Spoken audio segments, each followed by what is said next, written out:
Hai founders, welcome back to Ngobis, Ngobrol Bisnis by Teman Startup. Di episode kali ini kita sudah kedatangan Kak Tama Florentina. Kak, ini aku belum jelasin Kak Tama itu siapa. Aku nggak jelasin Kak Tama tuh ngapain sih gitu. Aku maunya Kak Tama kenalin diri sendiri. Cerita sendiri nih ceritanya. Kak Tama nih siapa sih? Dari mana sih gitu. Jadi aku adalah founder sama CEO dari Hello Rock House dan Moire Rocks. Rock House sama Moire ini adalah brand yang ada di bawah satu grup. Benar. Di mana grupnya bernama Hesita ada grup. Nah, dan di bawahnya berarti ada dua brand ini. Ada ya? dua brand ini. Tadi sebelum rekaman kita juga udah sempet ngobrol-ngobrol sedikit, cerita-cerita kata jalanin ini. Banyak hal yang lucu juga, yang sama juga kayak perjalanan kita sekarang. Tapi kalau kita ngomongin Rock House sama Moire ini tadi udah kita sebut. Sebenarnya Rock House sama Moire ini tuh apa sih, jualan apa nih? Jualan rak buku, Rock House, atau jualan apa sih? Sebenarnya barangnya itu niche banget. Kita itu karpet. Okay. Jadi kalau Rock House itu lebih yang orang pilih-pilih online, gampang, size-nya kecil, bawa pulang. Kalau Moire itu karpetnya lebih personalized, terus lebih customized. Jadi orang datang ke showroom itu lebih bener-bener dilayani. Kebutuhannya apa sih? Ini kita ada nih di sini buat bantu kalian gitu. Rock House ini berarti aku sebutnya karpet bahasa Indonesia berarti karpet, ya. Karpet berarti karpet. Ini kan karpet udah banyak nih kan. Ada karpet bulu, karpet raspur. Karpet apa sih sebutannya bahasa Indonesianya? Sebenarnya sih karpet bulu ya. Karpet ada bulu ya, ada ya. bulunya Ya, kayak ya. gitu. Oke. Dan bedanya adalah kalau tadi kita ngobrol, Rock House ini lebih wide kali ya. Iya, lebih benar. tinggal pilih yang udah mungkin ready to wear sama baju ya, ready to taruh di Iya, lantai. Kalau misalnya Moire ini lebih customized. Benar. Berarti aku juga kemarin sempat ngecek. Ini mungkin teman-teman founders seru nih. Karpet ya. Karpetnya tapi aku pikir karpet welcome. Banyak tapi yang pikiran kayak gitu. Banyak yang enggak, maksudnya kalau sekilas kayak bisnisnya apa karpet itu bingung, atau enggak dipikirnya kayak kalau belum kenal, oh ini pasti kayak karpet Timur Tengah atau apa kayak gitu tuh banyak banget. Kayak bubur karpet gitu ya, karpet. Bubur karpet sama karpet yang ini bisa karpet Korea gitu, karpet Korea ya. Iya, benar. Terus nih yang tadi aku bilang menarik, Rock House tuh aku cek di website. Itu ada pricing starts from 30 million something gitu. Ini yang menarik, mungkin ini tuh bisnis yang mungkin targetnya A pasti. Terus relation sangat penting. Apalagi tadi Katama juga bilang datang dilayanin, lo maunya apa, rumah lo berapa kali berapa. Mungkin separah kayak aduh rumah aku ujungnya segitiga nih, segi 4 atau segi 6 gitu.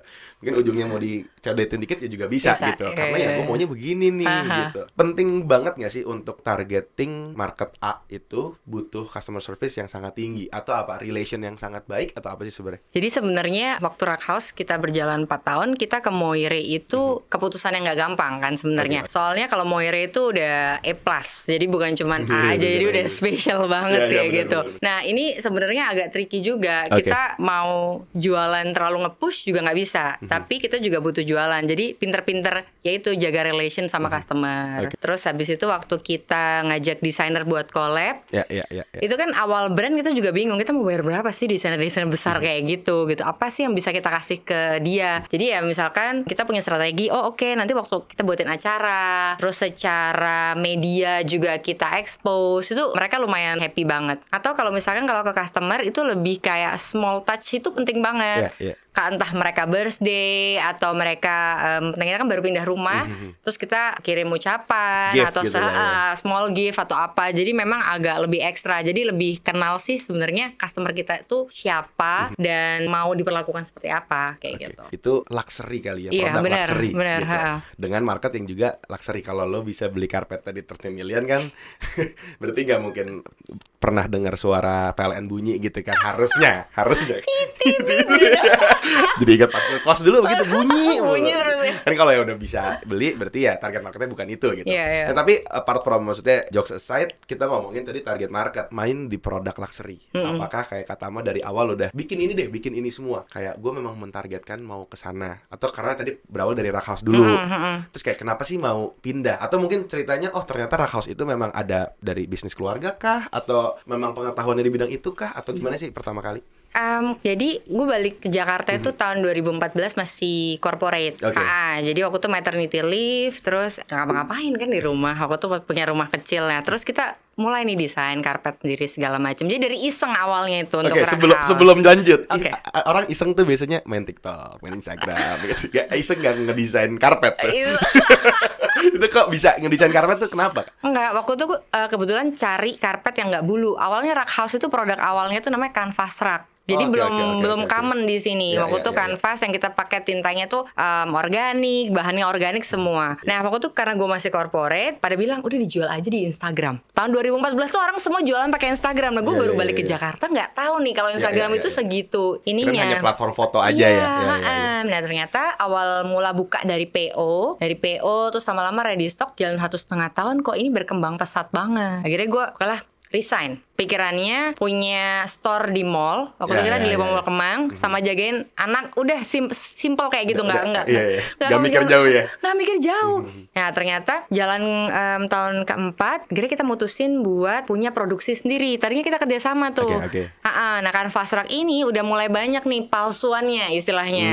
Akhirnya kita ya udah deh. Dan mereka rata-rata banyak banting harga dengan bahan yang berbeda. Kita akhirnya mulai oke lah kita mau yang karpet bisa custom aja. Akhirnya kita punya produksi sendiri setelah bekerja sama orang punya produksi sendiri. Itu tantangannya lebih berat lagi Tantangannya dong ya, lebih ngurusin berat produksi. lagi. Iya. Itu bener-bener parah banget ya pokoknya. Terus ternyata yang tadinya mikir oh ini cuma buat Rack House doang, Iya, ternyata masih banyak sisa yang kita pilihannya mau kita kerjakan bareng orang lain atau kita mau punya brand lagi. Ya.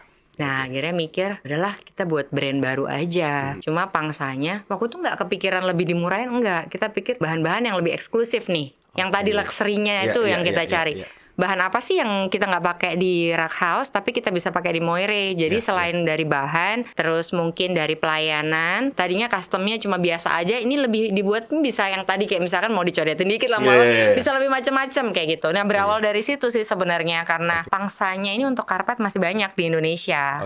Kayak gitu. Nah, tapi sebelum nyampe mundurin lagi nih, kata Ma dari corporate latar belakangnya apa gitu. Maksudnya soalnya pertanyaan orang sering kayak gitu. Pasti banget ya. Pasti yang kayak kok lu bisa sekarang gue misalnya let's say yang dengerin aku kuliah food tech.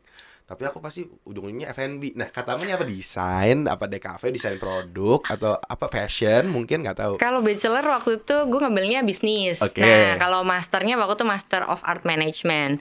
Tapi waktu itu sebenarnya ngambilnya jewelry design sama event management. Agak nggak nyambung juga, agak jauh. Cuman kan kalau di Indonesia jewelry maksudnya very niche banget, lebih niche lagi gitu loh. Terus apalagi yang bener-bener handmade, yang terlalu contemporary kayaknya nggak mungkin.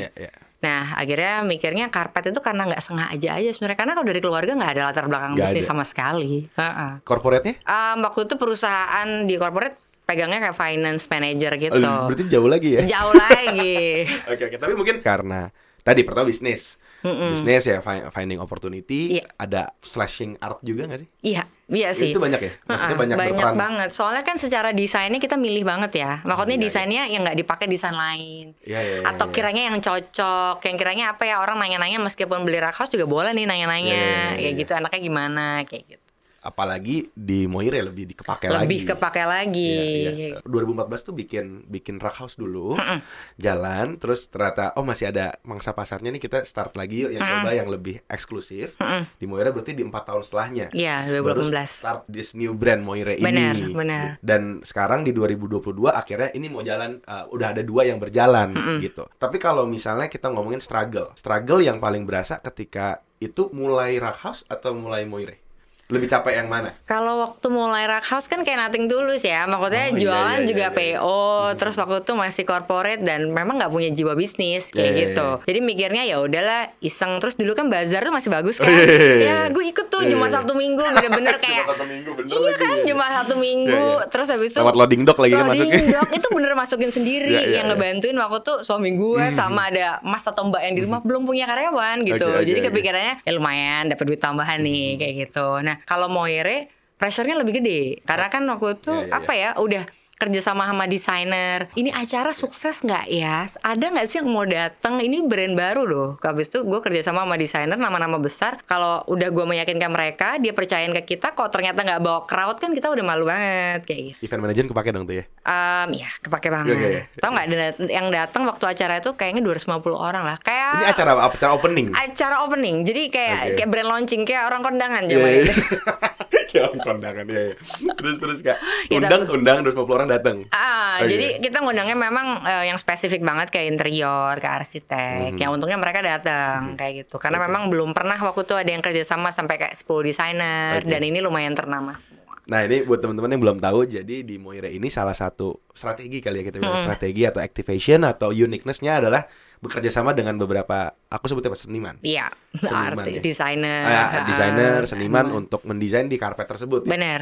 Dan itu pertama kali launching berarti itu 2018 launching pertama kali ada event itulah ya. Gitu. Nah kalau kita ngomongin tadi juga struggle. Berarti struggle-nya aku bisa bilang kenapa? Karena yang pertama tuh nothing tulus. Bener. Ya ini tutup, tinggal delete akun Instagramnya, gue kerja lagi. Beres. Tapi sekarang Moire kayak tadi udah kerja sama desainer, udah punya pasti lebih ada projection dong tuh dibanding sebelumnya yang kayak hajar bleh. Sekarang kayak target segini, ini begini, kerja sama ini udah kepikiran lebih jauh gitu. Solusinya waktu itu ya thankfully waktu itu berjalan, acaranya bagus. Tapi ini kan mungkin salah ya Kak. Banyak yang mungkin hari ya udah abis event rame, udah gitu ya udah stagnan lagi.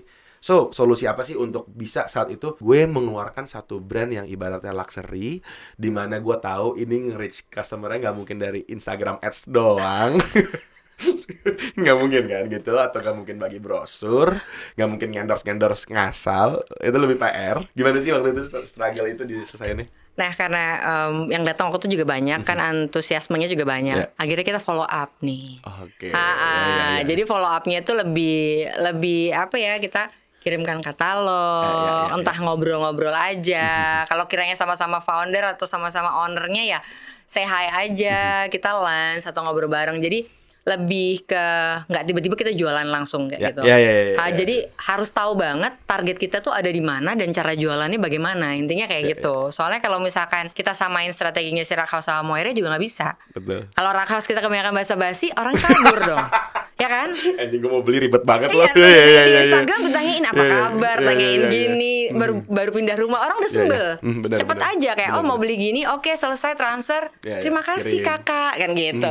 Tapi kalau Moire nggak bisa langsung mau beli ini ya, wah nggak bisa. Jadi kita mesti pinter-pinter nih pilah-pilah kemana. Termasuk kita educate our team juga. Kayak gitu. Jadi tim Moire juga harus paham kita itu yang dijual tuh barang apa dan seperti apa, penempatan posisi kita bagaimana. Jadi kalian cara berjualnya nggak bisa seperti itu. Sampai kalau kita cari tim sales itu kita juga seleksi banget. Kita nggak asal cari. Kita cari yang udah senior. Kita cari yang udah paham banget sih interior itu ada beberapa level. Kita ada di mana, harus yang seperti itu. Jadi mendingan cari orang tuh pelan-pelan tapi dapatnya pas daripada buru-buru terus habis itu bentar aja langsung keluar. Nah. Karena dia mewakili perusahaan juga kan. Banget. Jadi secara branding perusahaan kan harus dilihat ya. Maksudnya nggak harus yang bener-bener cakep atau apa, enggak. Rapi, good looking. Terus diajak ngobrol orang enak sama customernya. Kayak gitu-gitu sih yang lebih ke smart gak sih ya? Bener. Luwes dan smart ya. Bener. Jadi kalau kita weekly meeting itu selalu kita ngobrolin kayak, jadi brand kita tuh di sini. Jadi secara tim tuh mereka paham. Oke, kayak gini. Jadi kalau ketemu customer atau ngelayani customer atau sekedar di kantor ada admin angkat telepon tuh, angkat teleponnya nggak bisa seperti ini. Kayak gitu sih. Jadi harus paham sih sebenarnya. Waktu kuliah aku harus buat suatu produk untuk lulus. Jadi aku jualan dasi. Jadi kan ya sama lumayan niche ya dasi, tapi dari akrilik arts gitulah gitu. Sempatlah seketika aku mendapatkan network untuk bisa menampilkan ini ke salah satu profil yang memang target market gue nih. Selama ini gue susah banget untuk nyampe ke situ. Ya sekarang anak kuliah mau nyampe target market dasi susah. Dasi tuh hari gini siapa pakai dasi, apalagi dasinya art lagi gitu. Koneksi ke tailor terus kayak desainer tuh susah. Jadi waktu itu baru pernah sempet dapat. Aku kasih unjuk Kak. Jadi emang kita udah bikin boxnya bagus, dasinya bagus, kualitas bagus lah. Dia pegang dasi ini, dia bilang gini, "Wih keren ya ini." Dipakai, cobain, dia selfie. Emang tipikalnya cowok inilah metroseksual lah gitu, metroseksual yang memang dia suka terus dipakai di segala macam. Ini gue bisa tawarin teman-teman gue nih, nanti gue coba dulu. Terus dia nanya akhirnya, "Lo jual berapa?" Terus aku bilang 489 Kak, 4,8 juta. Enggak Kak, 489.000 ditaruh tuh dasi, jadi habis dipakai. Gue pikir 4 juta, terus ditaruh, dibalikin, nggak dipegang lagi. Terus setelah itu aku coba naikin harganya. Berarti lu mau ngomong premium, target market lu produk lu bagus, terus lu jual 400.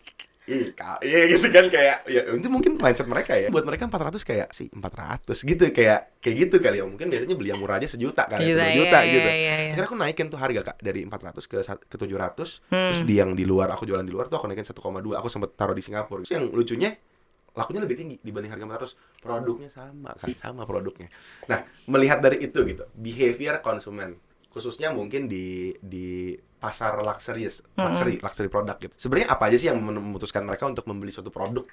Biasanya kalau udah ngomongin luxury pasti deket banget nih sama harga mahal. Pasti orang pikirnya udah pasti harga mahal banget kayak gitu. Tapi selain harga mahal, kita mesti tahu nih barang apa yang kita bisa kasih ke customer. Kayak misalkan tadi dasi, secara packaging gimana, secara kualitas bagaimana, itu mesti dipikirin banget. Yang kalau misalkan ini harganya waktu 489 segini, mungkin kayak tadi 1,2 tapi barangnya sama. Mungkin kita bisa naikin lagi, tapi apa yang bisa kita ganti? Misalkan jadi entah catnya atau apanya dicetak atau misalkan digambar itu pakai yang lebih organik atau lebih apa. Jadi kita harus cari nilai plusnya sih kalau gue bilang. Karena kalau kita paham customer kita, pasti kita mesti mikirin, apalagi sih yang mereka butuhin selain bagus, kualitas, terus apalagi ya servis. Nah, jadi bisa disesuaikan. Jadi apa yang mereka bayar, mereka ngerasa gue dapet nih apa yang gue bayar mahal, tapi memang secara pelayanan dan barangnya pun ini bagus banget. Kayak added gitu. value lah ya. Selain dari fungsi dasi cuma ditaruh di leher. Selain kayak karpet fungsinya ya buat ditaruh. Tapi kan ada fungsi lain nih, estetika, story dan sebagainya di dalam suatu produk. Benar. Kita tuh selalu bilang kayak biasanya karpet tuh pelengkap, tapi kalau kita bilang karpet itu bisa stand out gitu loh. Jadi misalkan kita nggak mau taruh bantal, atau enggak kita pengen taruh bantal warna-warni, ya udah karpetnya yang biasa aja, atau bisa bermain di karpet, jadi orang bisa ngeliat dia bisa showing off nih kayak gitu loh. Atau enggak karena ini memang mahal, bilang yang mau di showing off kan di living room, mungkin kalau yang nyaman kita taruh di bedroom, nanti the rest kita pakai yang harganya yang segini aja. Jadi kita juga jangan cuma mahalin aja, tapi ada solusi gitu. Berarti harusnya ada tim konsultan juga ya di dalam. Ada.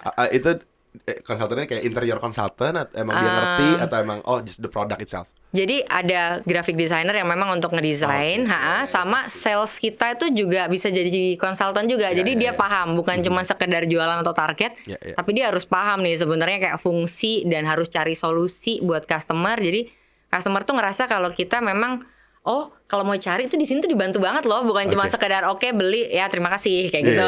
Dan di-educate juga ya. Benar, di-educate itu yang penting banget. Misalkan lah gue belum mampu atau belum mau nih beli sekarang, nanti kalau misalkan keinget gue balik lagi nih gitu. Tapi boleh tau gak lebih banyak yang sebenarnya ngerti atau nggak ngerti sih Kak? Banyak nggak ngerti. Lebih banyak yang ngerti ya. Kalau yang datang gue udah ngerti karpet, gue udah ngerti industri karpet tuh jarang banget. Mereka kadang-kadang produknya susah ya di Jakarta, maksudnya masih jarang banget. Kalaupun tahu itu nggak tahu sampai bahan yang sampai detail banget, sampai tekniknya, sampai apa ya. Kadang-kadang kalau misalnya orang nanya, kita tuh pikirin banget sampai dari backingnya, dari bahan yang dipakai. Mungkin orang bilang, kok lebih mahal sih? Misalkan ada, cuman gue nyari gini, mungkin dia bukan handmade. Atau bahan yang kita pakai ternyata bahannya ini lebih high end. Kayak gitu. Jadi biasanya ada beberapa bahan yang kita bedakan. Jadi kualitasnya kalau orang paham itu akan tahu. Kalau yang nggak paham kita akan kasih tahu mereka kayak gitu. Dan itu PR-nya edukasi itu sih. Iya, karena itu PR banget. Udah produknya niche. Mungkin karpet juga bisa kita golongin produk tersier. Iya benar. Iya kan? Terus kayak ini udah campur art lagi gitu. Kayak ya edukasi itu yang perlu untuk dikasih tahu gitu. Karena kalau kita ngomong fungsi ya produk-produk luxury nggak ada yang fungsi sebenarnya. Maksudnya bukan nggak ada yang fungsi ya. Maksudnya bener. Bukan berfokus di fungsi gitu. Kalau kita ngomong fungsi ya karpet welcome juga udah karpet gitu. Tapi edukasi itu yang memang penting ya Kak. Terus udah gitu kalau kita ngomongin misalnya Kak Tama ini juga mompreneur dari tahun berapa? Start udah menikah? Udah dari start udah nikah ya tadi? Udah, jadi 2014 udah nikah. Jadi sebenarnya Hesitada Group ini itu dia growingnya barengan sama anak gue yang pertama. Jadi ngelihat anak gue pertama berkembang, itu tuh sama. Jadi anak pertama, anak kedua, anak ketiga sama nih. Soalnya gilinya bareng. Jadi makanya kalau dibilang ini tuh udah kayak anak gue banget gitu loh. Kayak hatinya memang ada di sini. Jadi 2014 itu sebelum lahiran, ya ini mulai tanggal 10, anaknya lahir tanggal 25. Jadi yang ngelihat anaknya berkembang, itu sebenarnya udah segede itu nih. Ini anak pertama berarti ini ya Hesitada ya? Hesitada dulu. Baru yang kedua itu. Sorry anaknya Katama, enggak, anak pertama tetap kok. Berarti dari awal udah ya kalau baru 15 hari mah belum berasa kali pusingnya ya. Berarti dari hari pertama anggaplah sudah mompreneur lah ya. Iya. Udah. Berarti udah hamil kan? Udah hamil gede. Cuman memang gue orangnya tuh nggak bisa diem, kayak suruh diem di rumah tuh bingung sendiri. Karena tadi lagi maternity leave. Iya, maternity leave ngapain lagi gitu kayak. Maksudnya kayak oke lah.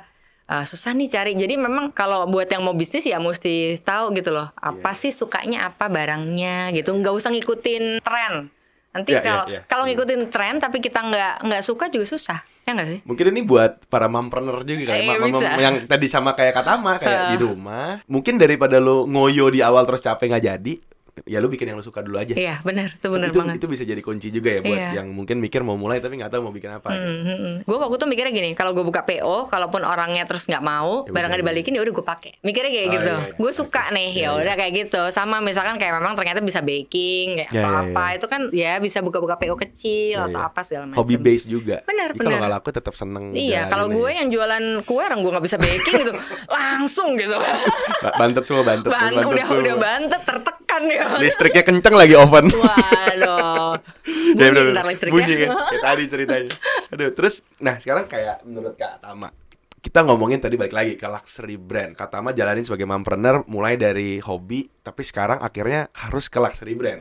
Dan itu membutuhkan banyak sekali networking lah ya bilangnya kayak tadi, karena kita harus ketemu kelas A, kita harus ketemu kolamnya di mana nih. Apakah itu membuat Kak Tama sebagai mompreneur harus juga menjadi sebuah mami sosialita ya harus nongkrong? Aduh, ini banyak nih pertanyaan nih. Jam 12 siang di Union. Atau gimana sih Kak?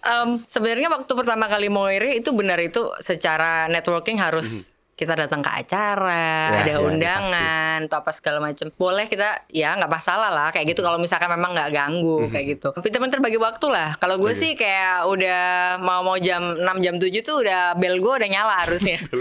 Udah kayak kok belum pulang sih, udah kayak gitu. Jadi kayak udah banyak pertanyaan. Jadi lebih yang oke lah gue selesain aja dulu di pagi, di sore kayak gitu. Terus habis itu tanggung jawab di rumah itu juga ya. Mikir juga. Di luar boleh jadi bos, di dalam tetap aja lu istri sama ibu itu pasti udah, kalau ibu-ibu paham banget kayak gitu. Bosnya udah beda. Bosnya beda ya di rumah ya. Itu beda. Boleh jam 3 meeting, jam 4 jemput sama nganter ke Kumon. Nah, itu bisa banget. Tapi bener loh, gue pagi tuh ngedropin anak sekolah, habis itu baru ngantor. Iya benar. Terus pas pulang sekalian. Kalau ke pagian ya supir. Iya, supir, kadang-kadang anak gue ke kantor. Ya biasanya kayak gitu sih. Tapi menurut Katama tuh sibuk banget gak sih sekarang nih ngejalanin bisnis yang dari tadi kita omongin?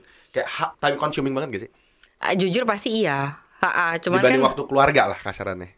Nggak sampai. Itu kan tergantung kita milihnya gimana. Sebenarnya kalau mau diseriusin banget kayak oke, gue datang jam 8 sampai jam 5 terus semua acara gue datengin, atau menyibukkan diri bisa. Cuma kadang-kadang gue mikir ya hati gue di mana gitu, anak gue di rumah gitu kan. Jadi ya udahlah, waktunya pulang ya pulang. Kalaupun mesti malam berarti gue berangkat agak siang. Jadi pinter-pinter bagi waktu atau kompromi gimana sama suami gimana gitu. Soalnya kan banyak cita-cita anak sekarang kali ya yang baru 20-30 kayak ini gue mau habis nikah buka online shop aja deh di rumah pakai daster tapi ngirim barang gitu kayak karena takut kehilangan waktu sama anaknya nih, kayak meleng dikit wah udah 17 meleng dikit lagi tiba-tiba laki ini jemput nak sabe nih gitu, kayak udah hilang gitu waktunya cepet banget gitu. Jadi ya balik lagi kalau menurut Katama ngebagi waktu itu sebenarnya ya. Iya, jadi tujuannya apa, yang dipentingin tuh apa kayak gitu. Kalau memang misalkan dia mompreneur tapi nggak masalah nih, anaknya udah bisa mandiri semua, udah gede-gede, dia mau kayak overtime, dia mau ketemu orang nggak ada waktu, anaknya udah SMA semua kayak gitu. Jadi balik lagi ke kondisi kita dan keluarganya, jangan disamain kayak misalkan gue bilang oke, gue balik jam 6 atau sebelum jam 7 dari rumah, mungkin orang lain akan lebih santai, itu nggak masalah. Kalau itu kan buat gue, kalau yang lain izin gak usah diikutin sih. Iya. Balik lagi lah tujuan lo kerja nih ngapain. Terus kalau kita breakdown lagi tujuan lu ikut networking yang ini apa? Sepenting itu nggak sih? Iya, gitu. Itu bener banget. Tapi kan kita udah ada tim nih. Kalau misalkan nggak bisa datang ya timnya aja suruh datang, atau saya sorry kirim bunga, itu bisa sih. Sebenarnya semua ada jawabannya lah. Ada jawabannya. Tapi pernah nggak kejadian yang mungkin bisa dibilang zong lah, buruk gitu ketika jalanin waktu sebagai seorang entrepreneur dan seorang mam? Pernah nih kejadian kayak gue inget kayak gini. Biasanya sih apa ya, ini kan lama udah pandemi ya, jadi mungkin cerita-cerita banyak dulu sih. Kalau yang kemarin terakhir tuh biasanya gue tuh Rabu siang itu off, jadi gue nggak ngantor, pasti siang sampai sore karena nganterin jadwal anak gue yang pertama berkuda. Itu udah nggak bisa diganti, nggak bisa diapa, mau ada meeting atau apa gue selalu bilang enggak gitu. Udah live pasti. Jadi jam 12 gue udah pergi. Nah tapi kalau misalkan kepepet banget sore harus, nah akhirnya si anak akhirnya ikut. Itu pernah kejadian kayak gitu. Teman ya akhirnya jadi agak awkward dan guilty. Agak yang aduh gimana, cuman kita mesti bilang Oke ya, gini segala macam kayak gitu. Cuman diobrolin dulu sih. Kalau misalkan udah konsekuensi kayak gitu, ya jangan tiba-tiba oke lah gue ganti, kasihan juga. Itu kan kayak lebih ke konsekuensi kita buat anak. Kita udah yang oke lah gue mau gini, berarti ya hari Rabu itu berarti untuk apa? Balik lagi sebenarnya tujuannya apa? Biasanya gue buat kalender sih kayak gitu, kayak udah banyak kok tools yang bisa ngebantu lu untuk itu ya. Jadi meetingnya bisa diganti hari apa. Biasanya juga yang ngajakin meeting juga mau ganti, kecuali memang acara yang kita harus attend kan nggak mungkin. Tapi kalau meeting biasanya mereka cukup paham lah. Sabtu Minggu off gue biasanya. Pasti ya? Kalaupun ada biasanya kalau ke acara itu yang biasanya mereka bisa ikut gitu, atau ikut sambil pergi pulang sambil atau enggak gue miring gini bentar di tempat yang sama baru kayak gitu masih. Tapi jarang banget sih Sabtu Minggu sih. Jarang banget. Event gitu bisa Sabtu Minggu. Maksudnya event networking, event brand gitu biasanya kan Sabtu Cuma Minggu. rata-rata udah tahu kalau gue agak-agak sih Sabtu Minggu. Gak akan datang nih.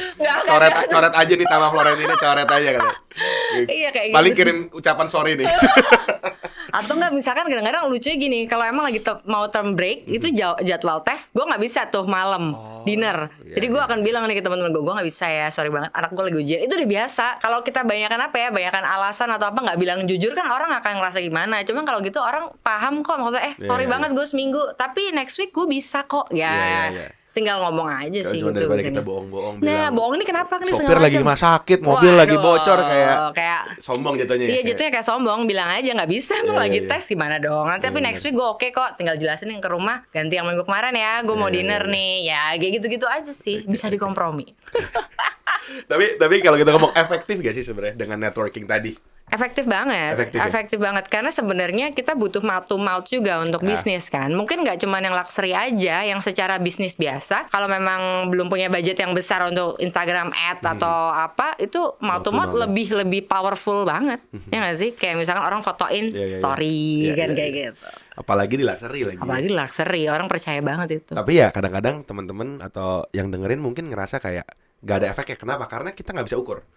Ya kan agak lebih sulit ya. Kalau ads kan berapa klik berapa gitu. Kalau word of mouth kan bisa aja hari ini lo ngobrol, dia ngobrolnya masih 3 bulan lagi gitu. Sebenarnya kita, kalau gue bilang mesti tahu produk kita sendiri. Jadi waktu Moire di awal sampai tahun 2021 kemarin kita fokusnya emang di offline. Jadi kita lebih ke yaitu misalkan meeting sama klien, entah mereka datang atau memang kita janjian. Jadi kita nggak pernah canvassing ya, nggak pernah ketok pintu.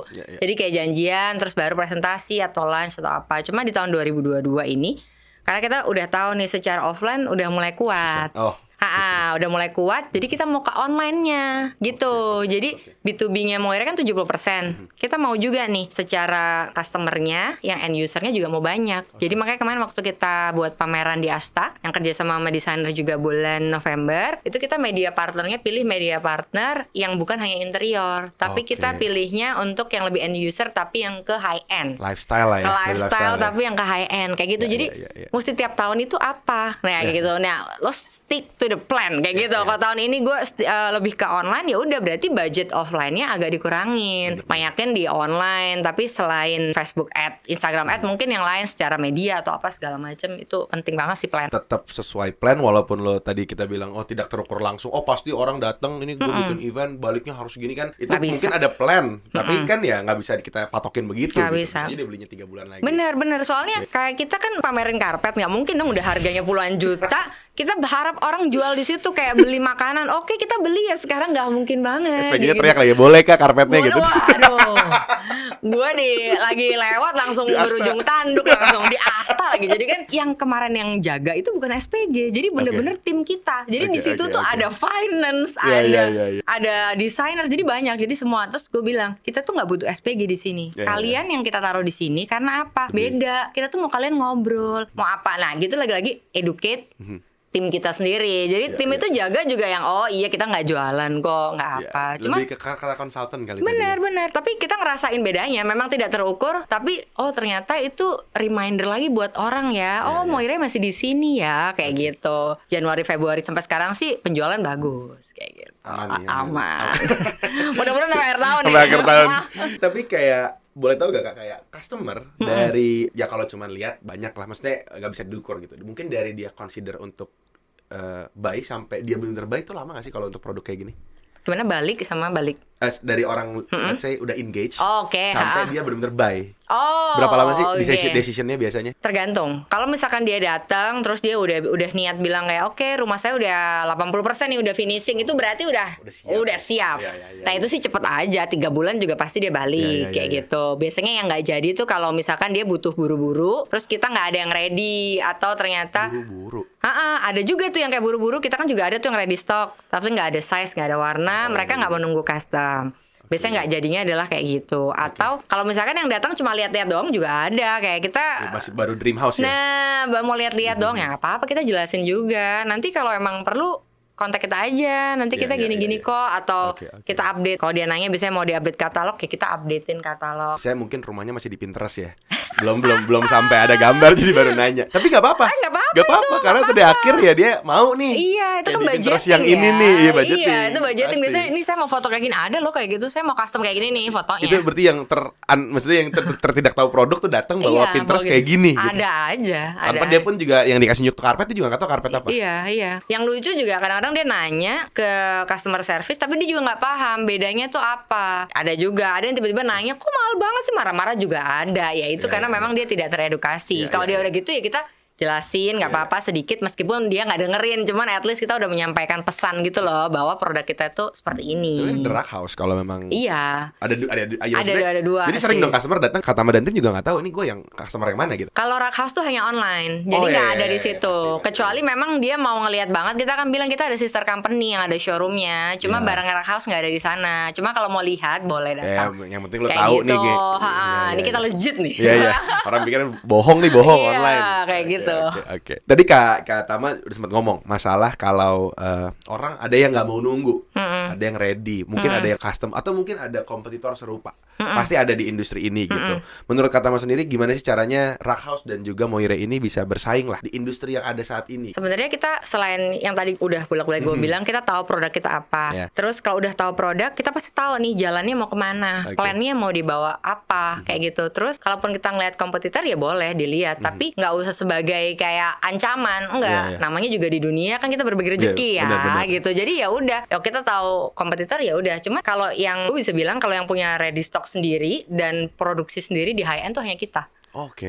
Kalau yang lain biasanya hanya secara ready aja, atau enggak kalaupun dia punya custom tuh dilempar lagi kayak gitu. Jadi paling kalau misalkan kita udah tahu cuma kita doang yang punya, kita harus pertahanin nih kayak gimana, punya inovasi apa, secara produk harus bagus atau apa. Kita tuh tiap tahun selalu punya namanya recap selama setahun. Jadi GM gue tuh selalu punya recap mulai dari tentang masalah karyawan sampai masalah komplain customer. Kita selalu ngeliat nih tiap tahunnya itu turun atau naik atau gimana dan masalahnya apa, itu kita selalu bahas. Kayak gitu. Oh, ternyata menurun nih. Kalau ternyata nambah ya harus dilihat lagi masalahnya apa. Oh, ternyata soal pelayanan atau ternyata ada salah persepsi informasi. Nah, kayak gitu-gitu yang perlu harus diperbaiki cepat jadi nggak keulang lagi. Gitu. Seberapa cepat balas chatnya? Iya, nah itu kadang-kadang kan orang kan kadang itu termasuk di komplain, kita harus catat, harus catat. Orang punya duit mau jajan dibalas lama. Wah, emosi. Orang yang nggak punya duit aja galak, apalagi punya duit. Terlalu jujur ya. Gak boleh ya. Oke. Terus Kak, kalau kita ngomongin ada lah yang mungkin berpikir gue juga dengerin ini dan mungkin mau masuk dengan industri serupa. Mungkin itu di industri karpet, mungkin di industri art, atau mungkin di industri luxury goods.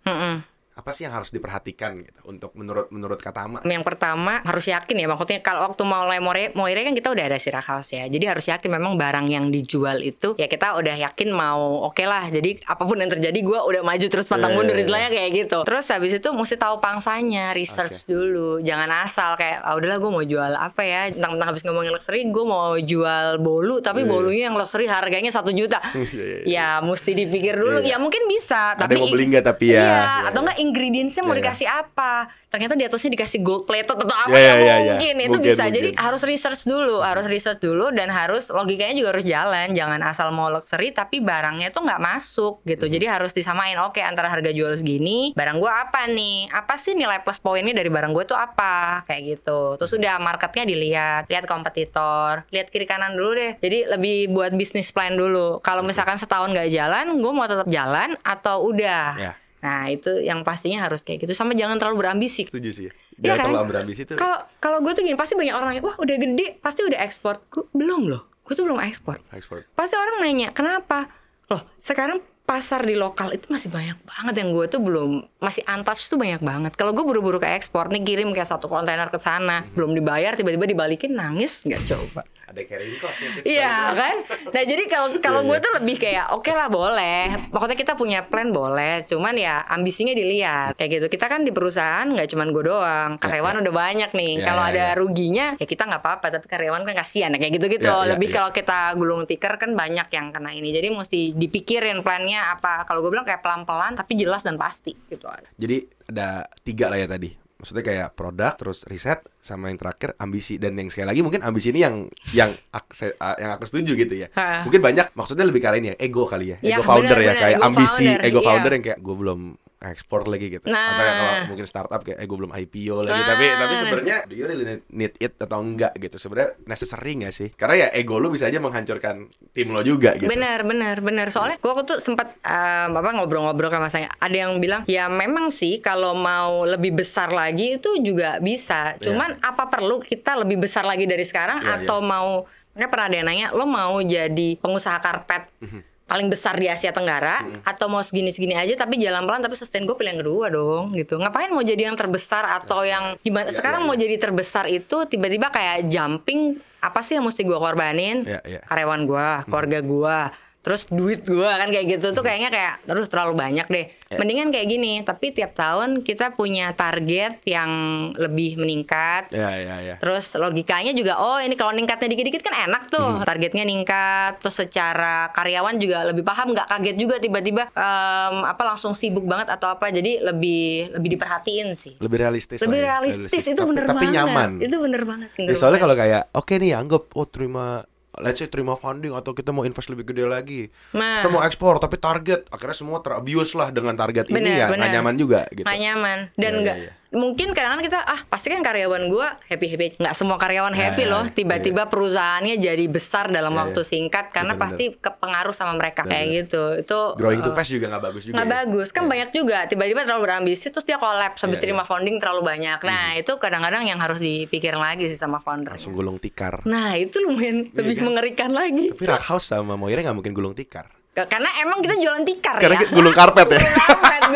Gue kurang banget lagi ya. Udah mikir dari tadi gue mau keluarin itu cuman nggak pas-pas kan. Akhirnya keluar juga. Udah ketahuan lagi pas gue ngomong. Ketebak. Ini mungkin kita ngomongin identity. Sebelum ini tinggal 3 pertanyaan. Dari pertama kali kita ngobrol sebelum on cam pun mungkin kalau salah tolong dikoreksi ya. Aku ngerasa Katama bukan orang marketing, bukan orang storyteller, not a branding person, tapi kayak Katama trust banget sama products, trust banget sama feedback customer. Jadi kayak ya mungkin gini kita ngomong secara luas sekarang dengan luxury brand tuh ya they use storytelling, branding gitu kayak dari tadi sih nggak ada keucap kayak gitu. Lebih ke arah kayak gue punya produk bagus, produk gue riset banget, terus gue ngerti konsumen gue mau apa, that's it gitu. Ya bukan berarti jelek atau bagus ya. Benar. Menurut Katama dari pendapat aku tadi bener apa enggak sih? Emang ke arah sana enggak sih Katama? Sebenarnya itu yang utama. Itu yang utama. Fundamental yang itu ya. Yang itu banget. Ya? Kalau dibilang networking atau apa, itu semuanya itu kalau misalkan udah produknya bagus, risetnya oke, terus kita tahu maunya customer apa, yang lain tuh mengikuti. Kayak gitu.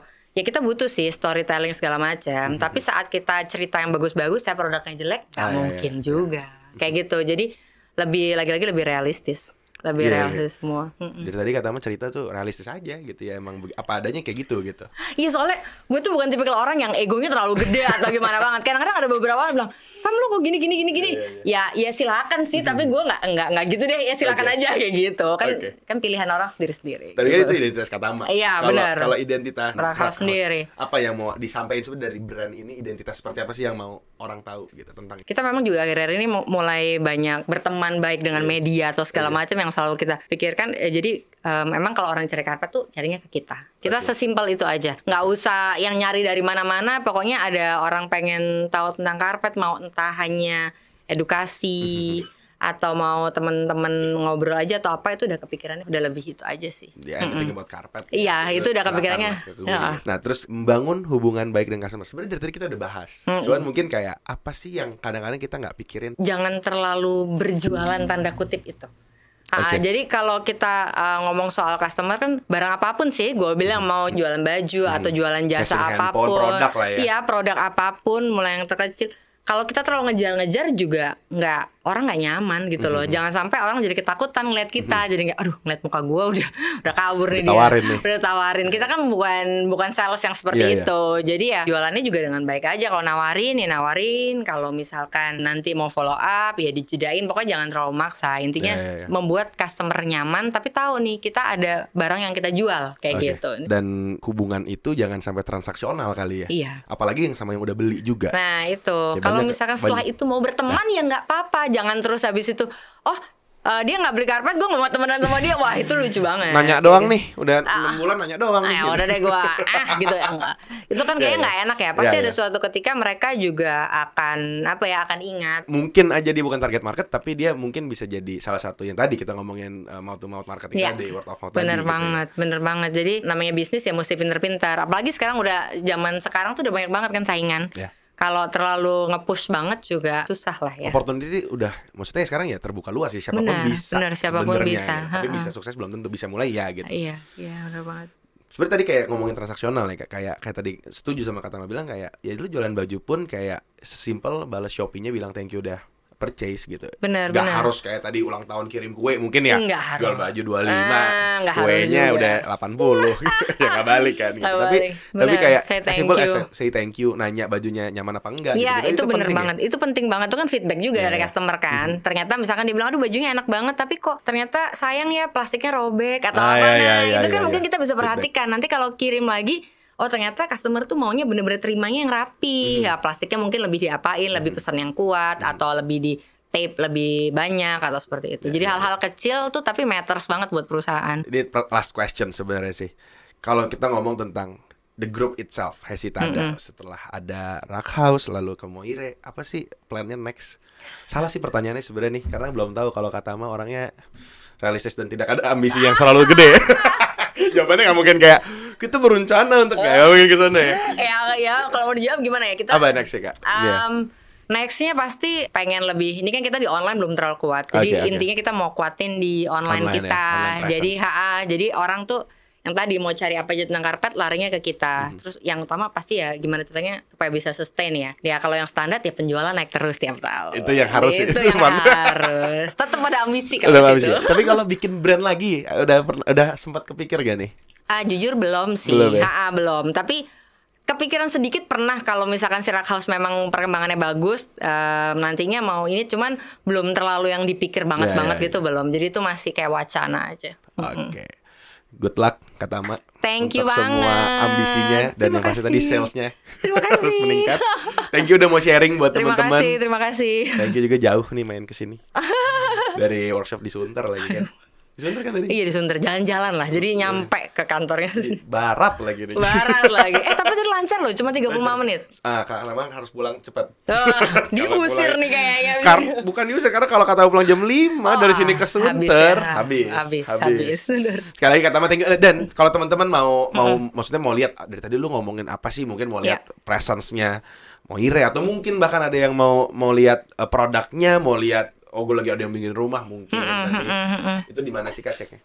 Kita ada website atau Instagram. Kalau Instagram itu ada di Hello Rack House sama di Moire Racks. Kalau websitenya di moireracks.com sama rackhouse.com juga. Semua sama. Ya, di .com-in. Soalnya di Instagram harus ada hello-nya. Harus ada hello-nya bener. Oke. Sama kalau mau nanya langsung ke Kak Tama, itu lewat Instagramnya Rack House aja. Iya boleh sih. Atau ke Instagram pribadi juga boleh di Tama Darwanto. Jadi teman-teman boleh nanya kalau mau nanya. Mau di DM juga boleh. Nah, nanya tentang bisnis, mau nanya tentang karpetnya silakan. Boleh. Tadi mau tanya les berkudanya di mana juga boleh. Oke Kak Tama, thank you sekali lagi. Thank you banget. Sukses terus untuk kedepannya. Semoga sehat selalu. Titip salam buat keluarga juga. Thank you. Thank you founders for listening. Kita ketemu lagi di episode selanjutnya. Bye bye.